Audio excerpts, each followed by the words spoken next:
Assalamualaikum warahmatullahi wabarakatuh. Perkenalkan, nama saya Muhammad Irrahman. Saya dari kelas C, jurusan Ilmu Ekonomi dengan NIM 9414-23044. Hari ini saya akan mengolah data di SPSS dengan menguji tahapan pengujian analisis regresi yang terdiri dari penafsiran koefisiensi dan model regresi serta pengujian model regresi secara overall dan pengujian koefisiensi regresi secara parsial dan koefisiensi determinasi. Berikut cara pengolahan data SPSS dengan data statistik yang saya ambil dari Provinsi Kalimantan Tengah. Nah, di sini kita langsung bisa lihat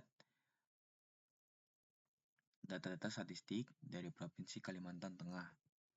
Data-data statistik inilah yang kita akan ambil dan kita akan input langsung ke SPSS.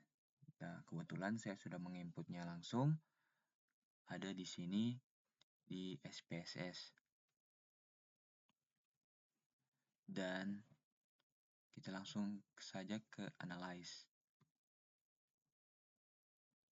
Dari analyze kita ke regression. Dari regression kita ke linear. Nah, dari linear inilah yang kita masukkan ini. Kita masukkan POV atau tingkat kemiskinan tadi yang ini ke dependen, ke variabel dependen. Dan sisanya itu TPT, PE, RRL, dan IPM kita masukkan ke bawahnya atau ke independen, ke variabel independen. Nah, dari sini kita klik OK. Ketika sudah terpenuhi, kita klik OK. Nah, kita akan masuk di regresi. Nah, dari sinilah kita akan coba menguji koefisiensinya dari dasar koefisiensi model regresi. Koefisiensi model regresi linear ini untuk variabel dependen, tingkat kemiskinan dengan variabel prediktor adalah sebagai berikut berdasarkan tabel koefisien yang ini. Tabel koefisien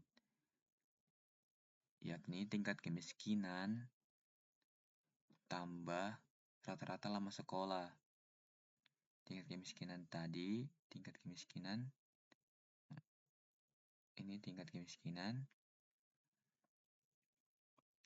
tambah rata-rata sekolah. Ini rata-rata sekolah, terus kita tambah dengan pertumbuhan ekonomi.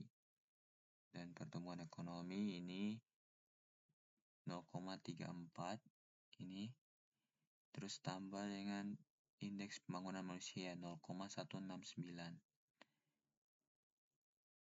Indeks pembangunan manusia itu 0,169. Terus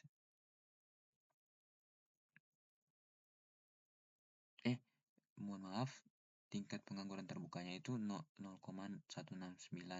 Tingkat indeks pembangunan manusianya itu adalah 0,123 yang ini.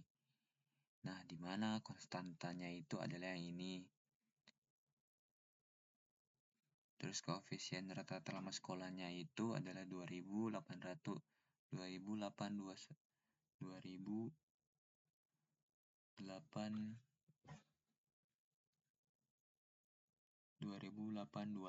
dan koefisiensi pertumbuhan ekonominya itu 0,34. Koefisiensi lama sekolahnya itu 0,34. Terus koefisiensi indeks pembangunannya itu ada 0,123 dan koefisiensi tingkat penganggurannya terbukanya ada 0,169. Dan kedua uji regresi overall. Berdasarkan tabel ANOVA, nilai F adalah 22,373 dan sigmanya ini adalah 0,01. Karena signifikannya ini lebih kecil dari 0,05, maka model regresi keseluruhan signifikan ini berarti bahwa secara keseluruhan variabel bebas rata-rata lama sekolah, pertumbuhan ekonomi, indeks pembangunan manusia, dan tingkat pengangguran terbuka secara bersama-sama berpengaruh signifikan terhadap variabel dependen atau tingkat kemiskinan. Terus kita lanjut ke uji parsial atau uji T. Kita uji parsial atau uji T. Uji parsial dilakukan untuk melihat pengaruh masing-masing variabel dependen terhadap variabel dependen. Rata-rata lama sekolah itu T-nya itu sama dengan 7,13 dan sigmanya itu lebih kecil dari 0,01. Karena sigmanya lebih kecil dari 0,5, variabel ini berpengaruh signifikan terhadap kemiskinan. Terus pertumbuhan ekonomi, T-nya itu 0,054, signifikannya itu 0,597. Karena signifikannya lebih besar dari 5, maka tidak berpengaruh signifikan terhadap tingkat kemiskinan.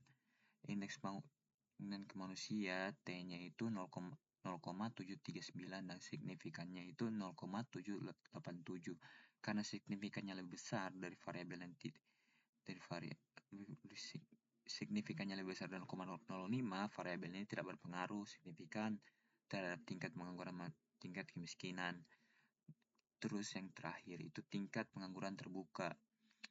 T-nya itu adalah 0,717 dan signifikannya 0,496. Karena signifikannya lebih besar dari 0,05, variabel ini tidak berpengaruh signifikan terhadap tingkat kemiskinan.